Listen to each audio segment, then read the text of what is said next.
Alright, so today I've created a full guide and breakdown of the new snow monkey, the Ossidon. I'm going to go over the best possible way you can tame them that I have found, as well as explain all their unique traits and habits that these beasts can have. At the time of recording this, Lost Colony is not out, so there might be something new that they get with the release of Lost Colony that I won't be able to cover here, such as their spawn locations. Anyways, let's get into it. So talking about spawn locations, they can spawn on Valgiro, Ragnarok, or the center in the snow biomes. So before you go tame one of these behemoths, you're going to want to know the taming method first. So what you're going to want to do is you're going to ride up to it, preferably on a creature that you can shoot off of that can tank a few hits, and continually shoot at it with tranks until it hits its half torpor, in which case it'll stop moving and you'll see blue stars around its head. At that point, you hop off your normal mount and you hop on the Ossidon, and essentially it'll roll up a giant snowball, and you have to collect creatures and icicles in it. And when you do that, it gives you taming effectiveness, and you have 2 minutes to collect as much as you can before it kicks you off, and you rinse and repeat till it is tamed. However, with higher level Ossidons, you're going to need way more icicles and dinos in your snowball to get the taming effectiveness you need to perfectly tame it. I tried a bunch of different ways to try to tame it the most efficient way possible, and from what I could find is you're going to want about 5 or 6 of your own creatures, smaller size, that can be rolled up, because they can get rolled up and it will count towards progress. So you don't want to do this with wild creatures, as they'll hit the Ossidon and just make a whole mess.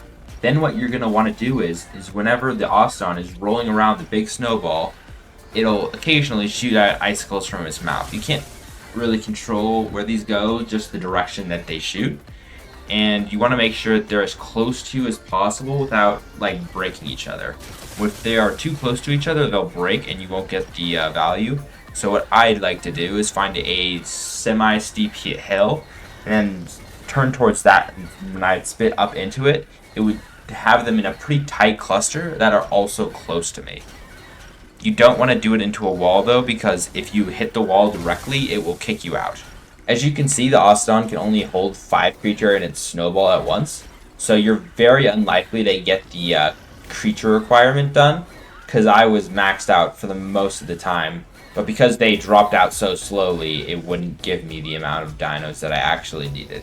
And it's important that you get the icicles and the dinos, because if you don't get them, then you'll drop in taming effectiveness, because every time you hop on and off the Ossidon, it drops a little bit of taming effectiveness. So ideally, you get it at 100% every time, and then it will come out with perfect tame. However, with a higher level, I found that near to impossible. Something I found useful to try to keep the dinos within the ball at all times was if I whistled followed or whistle move to just right in front of the ball. When it comes to positioning the Ossidon in a good spot like the one I have here, if you're wondering where I am, I'm underneath Blue Ob on Valgiro. But if you're trying to move the Ossidon, you can either A, get it to follow you, or you can pick them up with a Rhinion-Natha, even though I wouldn't advise this, as it can knock you off of it.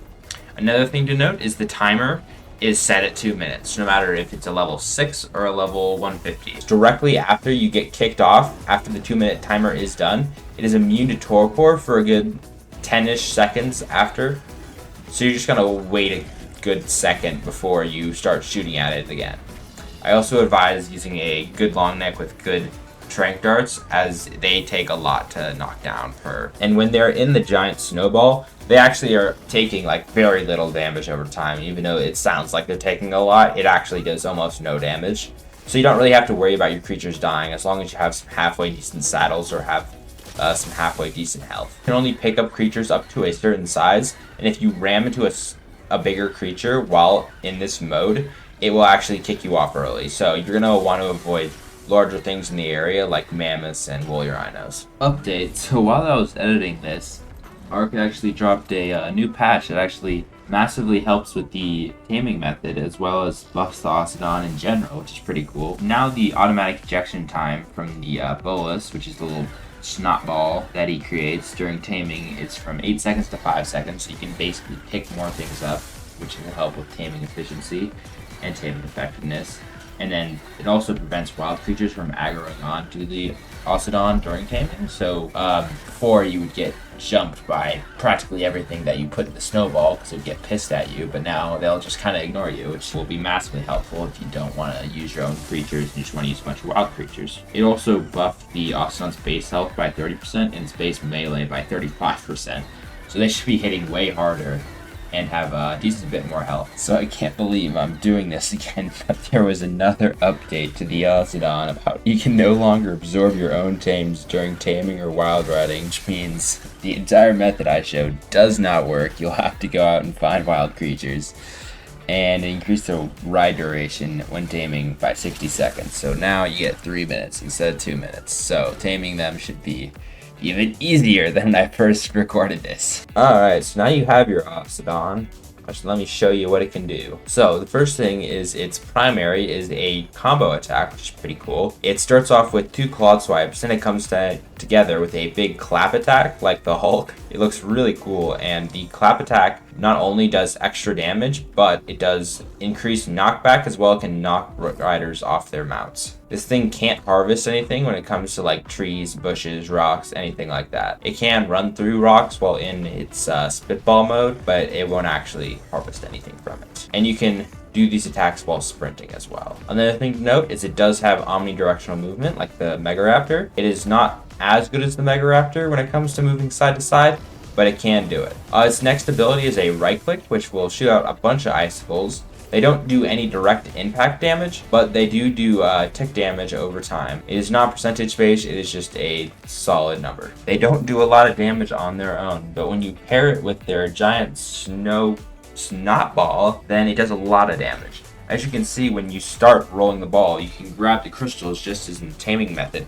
And if you see at the bottom, that little orange bar saying absorb size and damage, as you can see, every time you absorb a icicle, the damage goes up, which is the direct impact damage from wherever you choose to release it. And you can release this ball either by hitting left control again or ramming it into a big creature. It also has a pretty cool jump. It goes a decent distance, but it is staggered a bit upon landing, so you can't chain them together and do some bunny hopping, which is disappointing, but understandable. Alright, now time to get into some of their more complicated aspects. So as you can see in the top right, there's a little monster symbol and a timer. And this is one of their special effects called Monstrous Affection, which increases all stats while being ridden by its favorite rider, which is just like whoever tamed it is its favorite rider. The longer you're riding it, it will have its stats increased by 0.5% for like time spent on it. So as you can see, there's a timer. As soon as that goes down to 0, you get a +1 to that 0.5%. So then it's just all stats up by 0.5%. I did test it. It goes up to 20, so a 10% boost to all your stats, which is pretty crazy. So now to move on to one of their coolest aspects is that whenever you level them, they actually gain different attributes to their abilities and different physical appearances depending on what you level. It's the very first creature that when you level something, for example health, it does more than just increases its health. Each stat does something different in terms of physical and in terms of actual ability. So what the health does is it increases its overall size and the number of victims the Ossidon can carry in its bolus, which is just its giant snowball. I have checked, the cap is 5, so there isn't like a ton of benefit from that leveling this if you're trying to get that specifically, besides just overall HP. But you can see the difference between a 150 perfect tame with all its levels into health and just a base level 1. I mean, the size differences alone is very noticeable. The next up is stamina, which increases its head crest size as well as the distance it can roll its bolus. And from when I checked, it was 80 seconds was the maximum for this. This one is not as noticeable as the health and the size difference, but you can clearly tell the difference. So next up is oxygen, which increases its fur length and it's the distance that it can fire its icicle ram. I didn't find an exact max range on how far it could send it, but it can do it much farther if you do this, even though, leveling oxygen on something like this. A bit of an odd choice, but you can definitely see how furry it is compared to the level 1. So next we have food, which increases its stomach size and the number of icicles that can be held during icicle. And from what I could tell, the max amount of this was 15.